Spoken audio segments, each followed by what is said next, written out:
करते तुमचं माझ्या पुन्हा एका छानशा ब्लॉगमध्ये। तर आज रक्षाबंधन निमित्त खूप घरामध्ये सेलिब्रेशन छान झालं आहे। आणि रक्षाबंधन म्हटलं की मुलींमध्ये इतकी काय तयारी असते की दुसऱ्या दिवशी काय काय घालायचं, ड्रेस कुठला घालायचा, मुलांचं सुद्धा अशीच काही तयारी असते।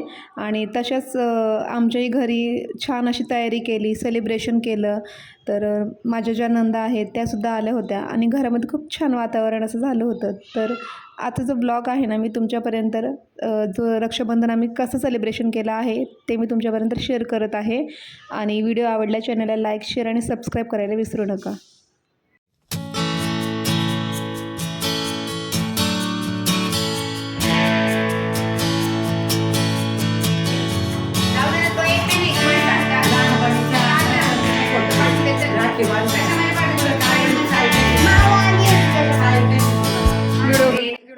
तर घरामध्ये काही कार्यक्रम असो ना, तर आपल्याला प्रत्येक म्हणजे साडीपासून ते प्रत्येक गोष्टींची तयारी करावी लागत असते। म्हणजे पूर्ण आपल्याला नाही का नियोजनच करावं लागत असतं।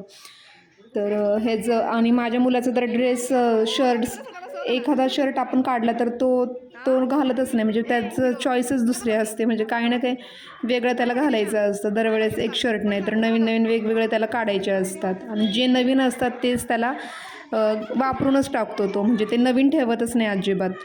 तर त्याला राखी ना अशी लायटिंगचीच ती त्याच्या दीदीनं बांधली होती।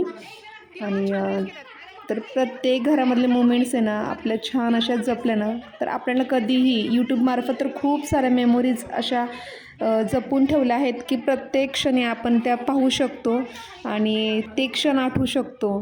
तर यूट्यूबचं एक खूप बेनिफिट आहे की आपले फोटोज आहे ना बरेचसे असे डिलीट होतात, तर असे बरेचसे सेव्ह राहतात। आपण कधीही ते पाहू शकतो। 10 वर्षांनी, 15 वर्षांनी सुद्धा आपल्या मेमोरीज आहेत ना आपण पाहू शकतो। आपलं जे काही घरातलं वातावरण होतं ते सगळं काही, तर असेसुद्धा आपल्या मेमोरीज यूट्यूबमध्ये खूप सेव्ह राहू शकतात। तर ते एक कारण आहे यूट्यूबचं मेन महत्त्वाचं।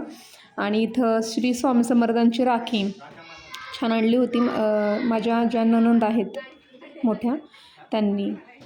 तर अशा पद्धतीने त्यासुद्धा ओवाळत आहेत। तर प्रत्येक घरामध्ये आजचं वातावरण जे आहे ना खूप छान असतं। आणि कसं असतं ना, प्रत्येक दिवाळी किंवा लग्न वगैरे असून तरच एकत्र जमतात। त्यामुळं अशा वेळेस खूप छान वाटतं आणि एन्जॉय पण खूप होतो। आणि त्यानंतर इतकं सगळं आवरल्याच्या नंतर फोटोज तर घ्यावेच लागतात, कारण की फोटो नाही घेतलं तर चुकल्यासारखंच होतं। प्रत्येकाला आवरलं की फोटोचं आता खूप क्रेज असतं आणि मला तर खूप आहे। तर मी फोटोज काढल्याशिवाय अजिबात राहत नाही। तर आम्हीसुद्धा बरेचसे फोटोज वगैरे काढले, बऱ्याचशा वेगवेगळ्या पोज दिल्या। आणि त्यानंतर जे आजचं म्हणजे आमचा स्वयंपाक होता ना तो नंतर आम्ही केला।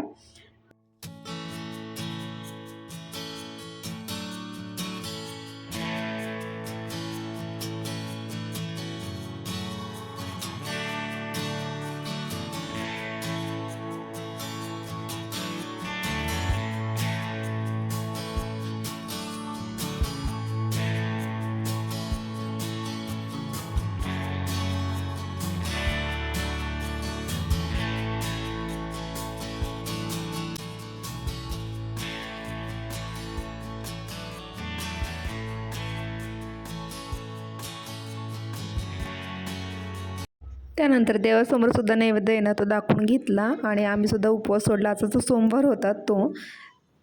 तर आजचा ब्लॉग कसा वाटला, आवडल्या चॅनलला लाईक, शेअर आणि सबस्क्राईब करायला विसरू नका।